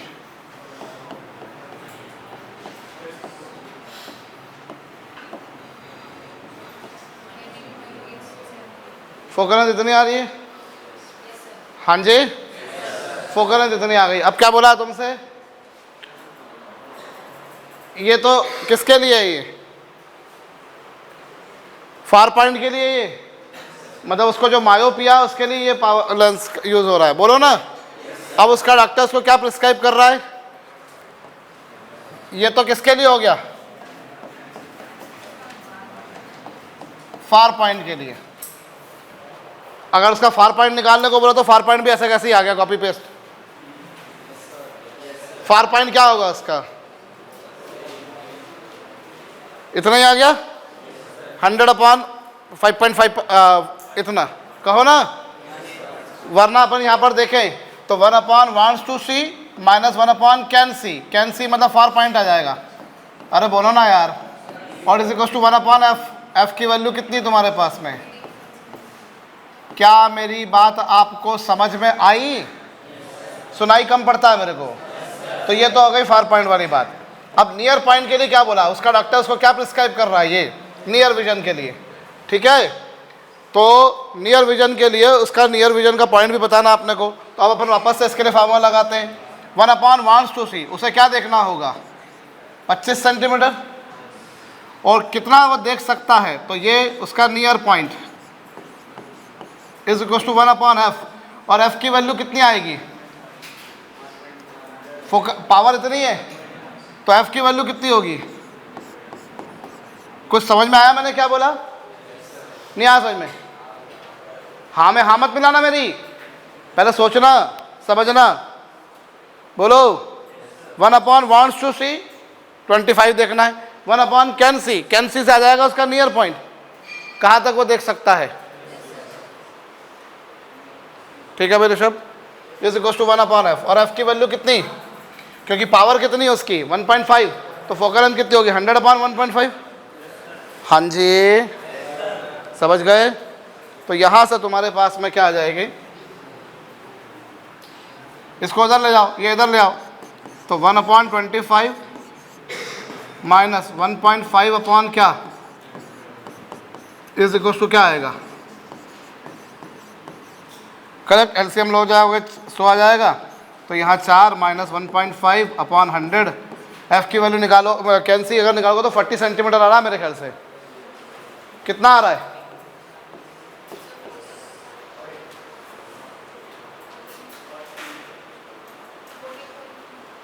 क्यों? 4 में से 1.5 जाएंगे तो 2.5 बचेंगे, तो 100/2.5 तो एग्जैक्टली 2.5 ही आया, 40 आया। तो क्या दिया इसमें?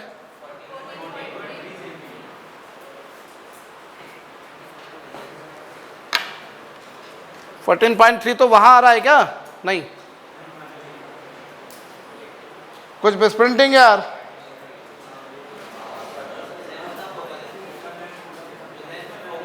अच्छा यहां इसकी ये तो कैन सी आया, और फोकल लेंथ कितनी है? तो फोकल लेंथ भी तो वो नहीं आ रही अपने से। एक तो हाँ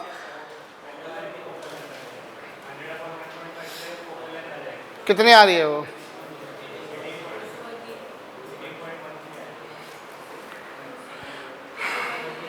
दो 200/3 66.67। अब इसमें जो दिया है वो तो कुछ अलग दिया है ना।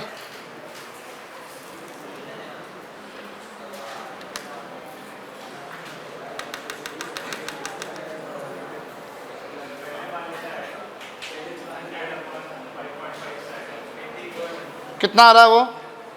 यहां तो सही आ गया, पहले केस में तो सही आ गया, मतलब वो यही आंसर आया।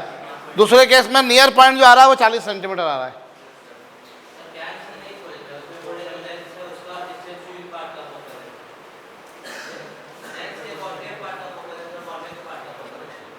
दोनों का फोकल लेंथ पूछा है, तो ये फोकल लेंथ तो यही आएगा इसका, फिर 100/1.5 ही आएगा।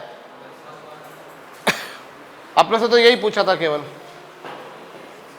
और ये यहां से भी है ना। अरे कहो 5वें के बाद कौन सी बोली मैंने? 7th करो, कर लिया?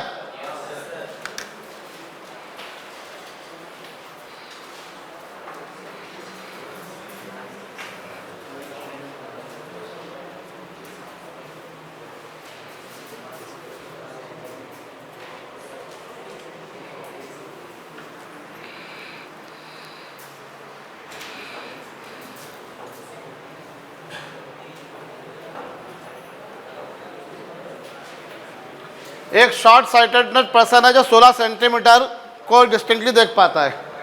अभी अपन क्या करते थे, हमने जितनी भी प्रॉब्लम्स करी उसमें हम ये मानकर चलते थे कि जो चश्मा है, जो स्पेक्स हैं, वो आंख के बिल्कुल कांटेक्ट में चिपके हुए हैं। प्रैक्टिकली ऐसा थोड़ी सी दूरी होती है वो, तो बंदा जो है वो 16 सेंटीमीटर से के बाद की चीज देख सकता है। बोलो ना, if he wears a specs distance at 1 centimetre, तो what should be the focal length की 26 सेंटीमीटर की रखी हुई चीज को उसने कितने पे देखना चाहिए? उसको 26 सेंटीमीटर के दूर रखे हुए ऑब्जेक्ट को देखना है, और देख क्या सकता है 16 तक। तो क्या करेगा चश्मा, क्या करेगा 26 की इमेज कहाँ बनाएगा? 16 पर। 26 की इमेज कहाँ बनाएगा? और वो 26 आई लेंथ से डिस्टेंस है, 16 आई लेंथ से डिस्टेंस है। चश्मे से कितना होगा? 25 और 15, 25 और 1/, wants to see minus 1/, can see is equal to क्या? फार्मूला तुमको डायरेक्ट बता दिया मैंने, शॉर्टकट नहीं आ समझ में। एलसीएम आ गया दोनों का 75, 37.5 सेंटीमीटर।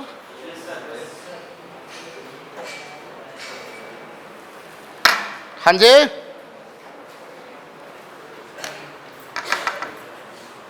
ठीक। और कॉनकेव लेंस आ रहा है, नेगेटिव आ रही है।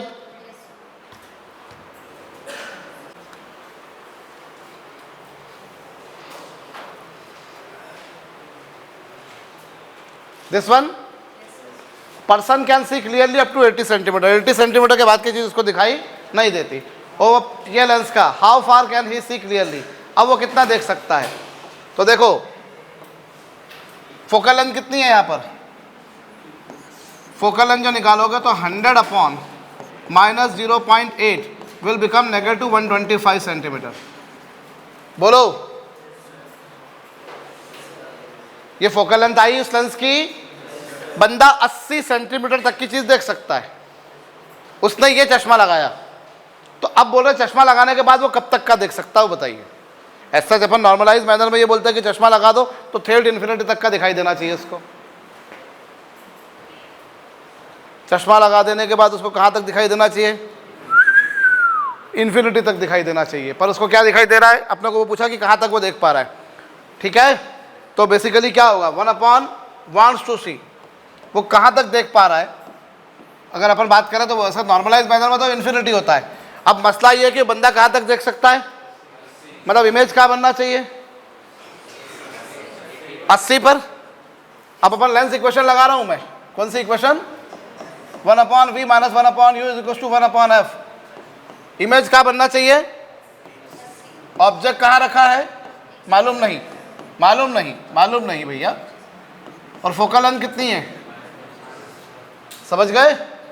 इसको इधर ले आए, ये उधर चला गया, minus 1/80 plus 1/125 is equal to कितना, एलसीएम दोनों का कितना आ रहा है, 500 नहीं 1000, 1000 कर लूँ तो 1000 करूँगा तो भी कितना, 1000 भी नहीं आ रहा वैसे तो 2000 आ रहा है।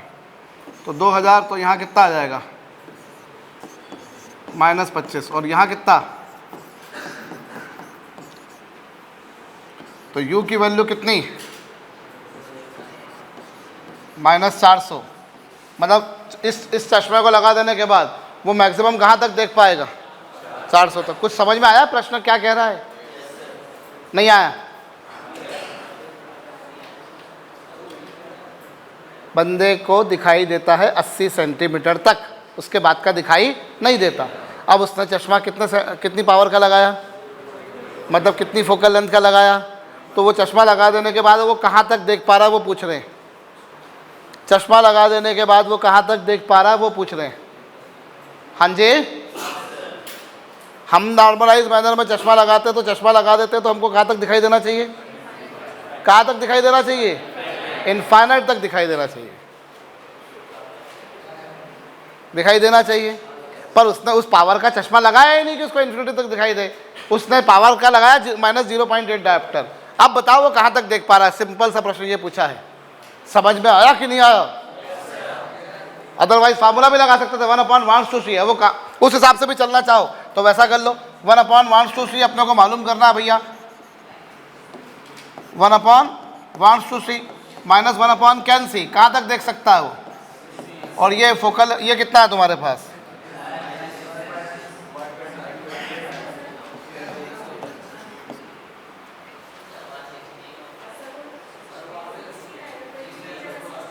कितने होते 16 आना आएगा, चंगी गल है भाई।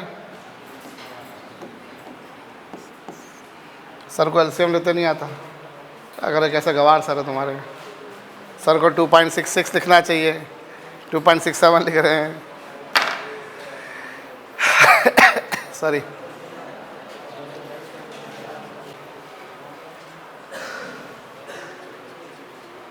ये वाला हो गया। एक पर्सन है जो 20 सेंटीमीटर और 250 सेंटीमीटर के बीच का देख सकता है, उसको स्पेक्टिकल्स यूज करना है डिस्टेंट ऑब्जेक्ट को देखने के लिए। तो डिस्टेंट ऑब्जेक्ट को देखने के लिए तो उसके लिए कौन सा स्पेक्ट उसको यूज करना पड़ेंगे, डिस्टेंट ऑब्जेक्ट को देखना है, मतलब what he wants to see, he wants to see object at infinity. और वो देख कहाँ तक सकता है, 250 सेंटीमीटर तक।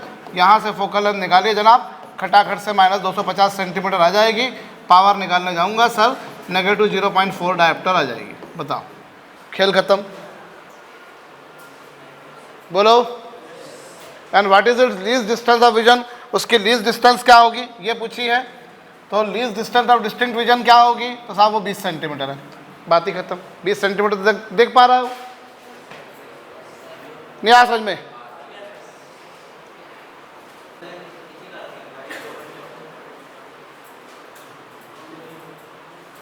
यही लेंस लगाने के बाद, अच्छा यही लेंस लगाने के बाद वो कितना देख पाएगा, यही लेंस लगाने के बाद वो कितना देख पाए, कहाँ तक देख पाएगा, तो कहाँ तक देख पाएगा, और देख कहाँ तक पा रहा है, 1/v minus 1/u is equal to 1/f, और f की वैल्यू कितनी अभी, ठीक, 1/v माइनस 1/u। वो ये कहना चाह रहे हैं कि चश्मा लगा देने के बाद वो किसके बियॉन्ड तक देख पाएगा, यही कुछ कह रहे हैं ना वो,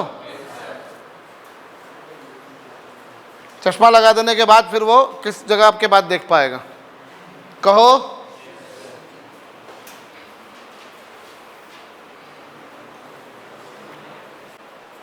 इससे आ रहा है ना,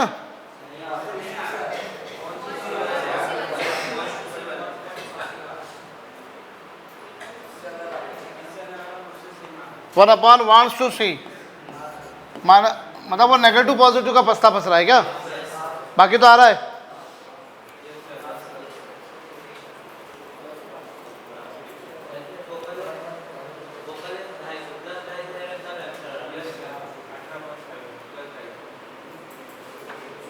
लेकिन फोकल लेंथ तो नेगेटिव ही है,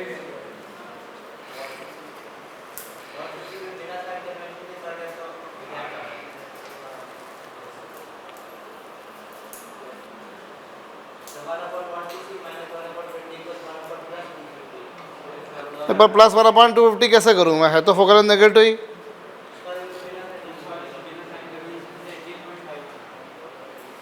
नहीं पर वो गलत है यार, हमें फोकल लेंथ तो हम साइन कन्वेंशन के साथ ही रखेंगे ना, सही वाला यही है।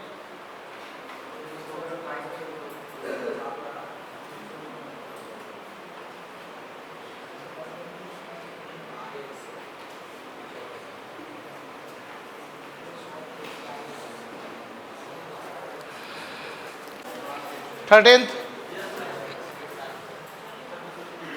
the far point of a myopic person is 150 centimeter. No,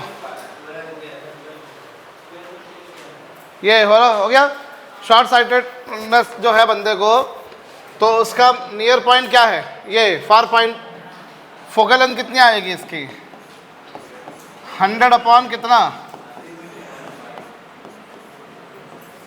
-200/7 centimetre.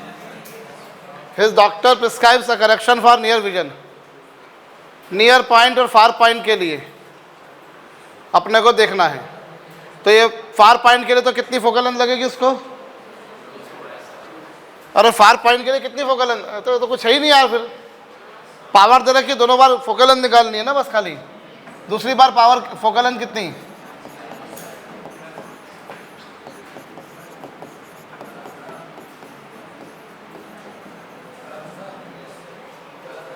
गलत है।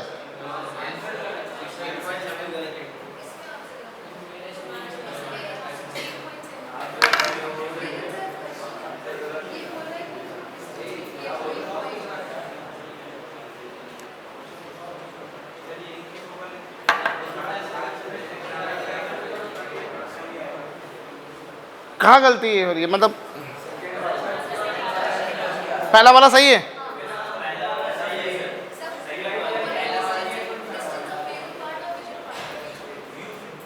डिस्टेंस पूछी है तो ये तो डिस्टेंस ही आती है इस केस में तो, लेकिन सेकंड टाइम में फोकल लेंथ अपने पास आई है और डिस्टेंस निकालनी है अपने को, तो डिस्टेंस निकालनी है 1/, वांट्स टू सी, वो 1/v, v कितना बनना चाहिए मुझे मालूम करना है, और u कितना,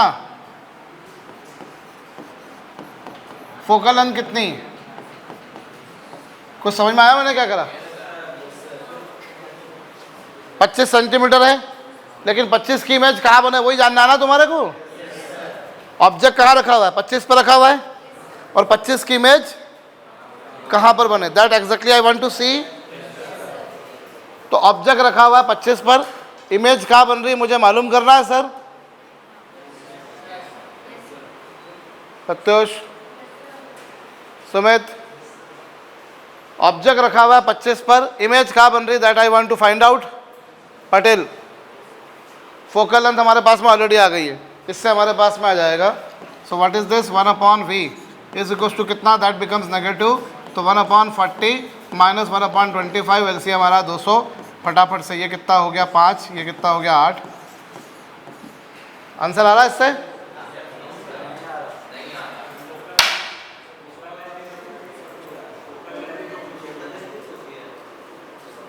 तो ये कहाँ गलती हो रही है मेरे से यार, मैं क्या चीज़ छूट रही है मेरे से यार। बंदे को पावर -3.5 डायप्टर लग रही है, मतलब इतनी फोकल लेंथ लग रही है उसको, किसके लिए, फार पॉइंट के लिए, और फार पॉइंट इतना ही हो जाएगा, हो जाएगा। अब उसके डॉक्टर ने उसको करेक्शन दिया 2.5 डायप्टर लगा भैया साथ में, और उसका डॉक्टर जो है वो उसको क्या कर रहा है, एक करेक्शन दे रहा है। क्या बोल रहा है उसको कि प्लस 2.5 डायप्टर और लगा, तो जो रिजल्टेंट पावर है वो क्या हो जाएगी, आप उससे करिए। रिजल्टेंट पावर जो आएगी वो कितनी आ जाएगी, ऑलरेडी उसने -3.5 लगा रखा था, प्लस साथ में उसको 1.5 और लगाया,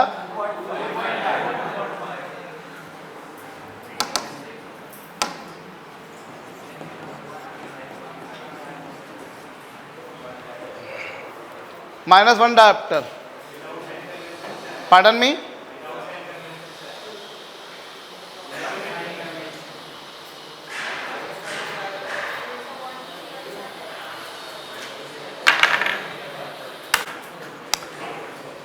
एक बंदा है जिसको शॉर्ट साइटेडनेस है, क्या है उसको, शॉर्ट साइटेडनेस। तो शॉर्ट साइटेडनेस के लिए इतनी फोकल लेंथ का लेंस उसको यूज़ करना है, इतनी पावर का लेंस उसको यूज़ करना है।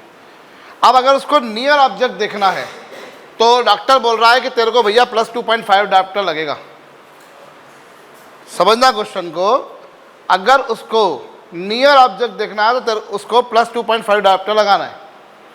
ये जो प्लस 2.5 डायप्टर उसको चाहिए, ये करेक्शन के बाद चाहिए, ये करेक्शन के, तो उसको कितनी पावर का लेंस लगाना पड़ेगा हमें ये समझना पड़ेगा। हमें समझना भाई, पहले वाली में देखो, इस केस में उसकी पावर कितनी, पहले वाले केस में उसकी पावर जो है ऑलरेडी, उसकी लेंस की पावर इतनी है नेगेटिव,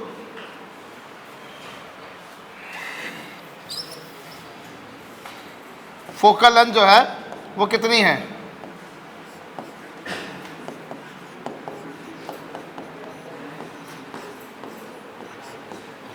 इतनी फोकल लेंथ का लेंस उसको यूज कर रहा है वो ऑलरेडी, कहे के लिए, फार ऑब्जेक्ट्स के लिए। किसके लिए, फार ऑब्जेक्ट्स के लिए इतना, तो फार पॉइंट भी उसका 200/7 सेंटीमीटर आ गया। अगर मुझसे कोई पूछे फार पॉइंट क्या होगा उसका, तो फार पॉइंट क्या होगा उसका 200/7 सेंटीमीटर, मतलब इसके बियॉन्ड उसको दिखाई नहीं देता। इन्फिनिटी के ऑब्जेक्ट को उसको देखना है तो उसको इतनी पावर का लेंस यूज करना पड़ा। ये तो समझ में आ गया हमको, बोलो। अब डॉक्टर के पास गया भैया, वो already he is wearing this specs, अभी वो ये चश्मा लगा रहा है, पहले से लगा रहा है। अब डॉक्टर बोल रहा है तेरे को नियर पॉइंट अगर देखने का, भैया तेरे को 25 सेंटीमीटर को देखने का है, तो तेरे को क्या करेक्शन चाहिए, 2.5 डायप्टर, ये फाइनल पावर चाहिए। तो तेरे को कितनी पावर का और एक्स्ट्रा लगाना पड़ेगा वो देखें हम। तो ऑलरेडी उसके पास में कितनी पावर थी, पहले से P1 पावर थी, उसको कितनी एक्स्ट्रा पावर लगाना पड़ेगी वो मेरे को मालूम करनी है। और ये रिजल्टेंट पावर, ऑलरेडी उसके पास में कितनी पावर थी, ये एक्स्ट्रा जो लेंस उसको लगाना पड़ेगा, इस लेंस के बारे में बात बोली जा रही है। और फाइनल पावर कितनी आ रही है, तो जो लेंस उसको लगाना पड़ेगा उसकी पावर कितनी आ जाएगी, 2.5 प्लस 3.5, हाउ मच, 6 डायप्टर, इतना उसको लगाना पड़ेगा। बोलिए, अरे बोलो, इतनी पावर का उसको लेंस एक्स्ट्रा लगाना पड़ेगा। अब उससे क्या पूछा, उसका नियर पॉइंट, तो इसकी फोकल लेंथ कितनी लगानी पड़ेगी उसको, फोकल लेंथ लगानी पड़ेगी उसको कितनी, 100/6, यानी कितना, तो इतनी फोकल लेंथ का लेंस उसको एक्स्ट्रा और लगाना पड़ेगा। नहीं आया समझ में? तो ये जो करेक्शन है, ये करेक्शन के बाद की है कि भैया फार पॉइंट के लिए मैं ऑलरेडी चश्मा लगा रहा हूँ नेगेटिव 3.5 डायोप्टर का। फार पॉइंट के लिए मैं ऑलरेडी नेगेटिव 3.5 डायोप्टर का लगा रहा हूँ, बोलो ना। और बाद में अगर मुझे नियर पॉइंट को देखने का है तो नियर पॉइंट के लिए मुझे कितना नेट पावर कितनी चाहिए? प्लस 2.5। तो मुझे एक्स्ट्रा कितना पावर का लेंस लगाना पड़ेगा? That what I want to see. बोलो एक्स्ट्रा कितनी पावर का लेंस लगाना पड़ेगा? तो एक्स्ट्रा पावर कितनी आ रही है भैया? समझ गए? समझ में आया नहीं आया भैया?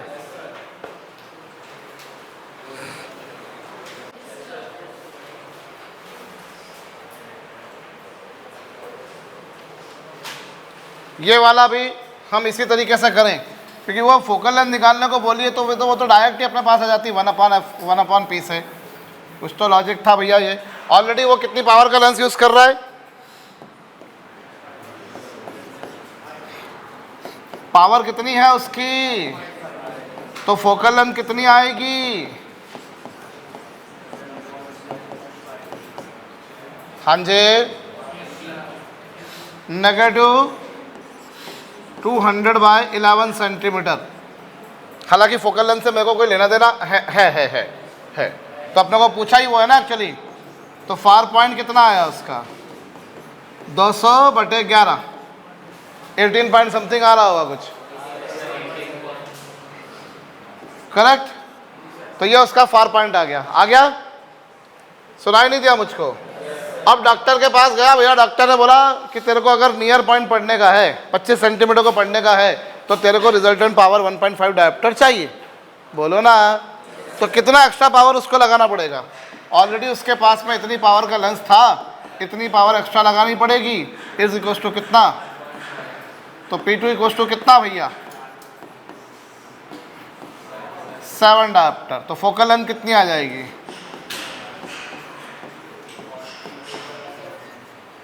ठीक भैया। हर्षित शर्मा जी बहुत बहुत धन्यवाद आपका। Yesterday we people were talking about defects of eye lens. हमने 3 डिफेक्ट पढ़ लिए थे, मायोपिया, हाइपरमेट्रोपिया और प्रेस बायोपिया। एक डिफेक्ट बच गया है हमारे पास में, एस्टिग्मेटिज्म। एस्टिग्मेटिज्म क्या होता है?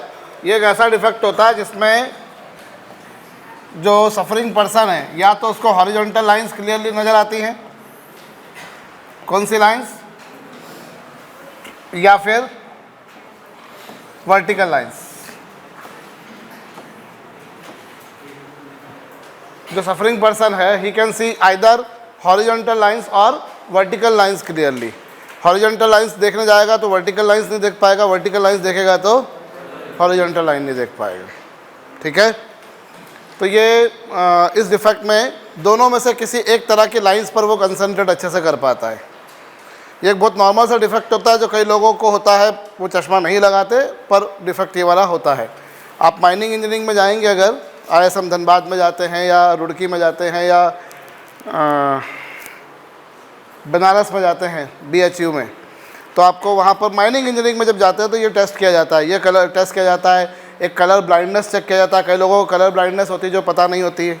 पायलट बनने के लिए जाएंगे, मैराइन इंजीनियरिंग में जाएंगे, तो आपको जो है वो कलर ब्लाइंडनेस चेक करी जाती है। वो ऐसा नहीं कि जिनको चश्मा लगा हुआ है वो पायलट नहीं बन सकते, बन सकते हैं, बट उनको कलर ब्लाइंडनेस नहीं होना चाहिए।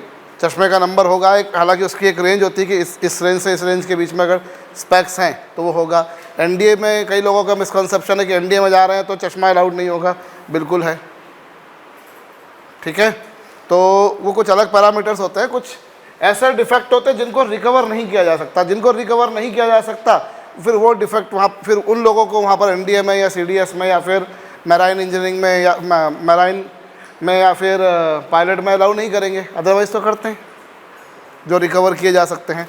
मैं तो मसले की बात पर वापस से आ रहा हूँ। Astigmatism is a defect in which either you can concentrate on horizontal lines और you can concentrate on vertical lines clearly. Simultaneously you are not able to see them with equal correctness. And what is the reason behind this?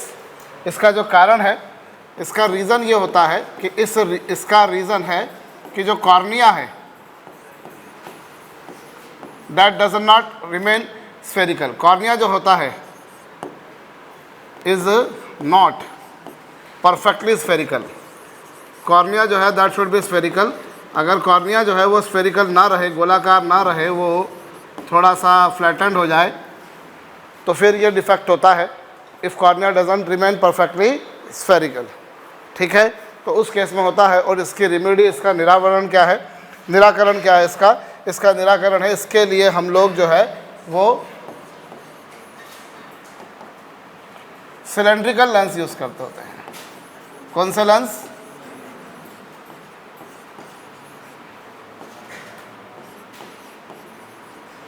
इसके लिए हम बेलनाकार lens use करते हैं। हम लोगों में से जो भी चश्मा लगे हुए हैं, हो सकता है किसी किसी का चश्मा जो हो उसमें सिलेंड्रिकल लेंस होता है कि आपने जो है सिलेंड्रिकल, वो जब हम जो भी ऑप्टोमेट्रिक्स होता है वो चेक करता है, बता देता है कि सिलेंड्रिकल इतनी एक्सिस पर लेके चलना है। तो वहाँ पर क्या करते हैं हम लोग? कौन सा लेंस यूज़ करते हैं? बेलनाकार लेंस यूज़ करते हैं, सिलेंड्रिकल लेंस यूज़ करते हैं, ठीक है। ये तकरीबन ये मान कर चलना कि जिनको चश्मा लगा हर दो में से एक को मेरे ख्याल से सिलेंड्रिकल लेंस ही लगता है। बहुत कम एक्सिस पर, बहुत कम एंगल पर लगता है, लेकिन लगता है वो, ठीक है। So coming to the point, ये एक डिफेक्ट बच गया था। एस्टिक ऐसे तो और कई सारे हैं हमारे पास में। एक वो होती है रतौंधी बोलते हैं उसे हिंदी में, क्या बोला जाता है? आंखों के सामने जाला बनने लग जाता है, मोतियाबिंद। रतौंधी अलग होता है, कैटरैक्ट। रतौंधी अलग होता है मोतियाबिंद से। चलो एनीवेज, कलर ब्लाइंडनेस, कई सारे डिफेक्ट है, बट ये एक हमारे पास और डिफेक्ट है एस्टिग्मेटिज्म, जिसमें हम लोग क्या करते हैं? सिलेंड्रिकल लेंस यूज़ करते हैं। कारण क्योंकि कॉर्निया स्फेरिकल नहीं होता। इसका कॉन्सिक्वेंस क्या है कि इसमें आप या तो हॉरिजॉन्टल या फिर वर्टिकल, उन दोनों में से किसी एक तरह की लाइंस को आप क्लियरली देख पाते हैं। कर लिया? तो ये चौथा डिफेक्ट था हमारे पास में भैया, समझ चुके?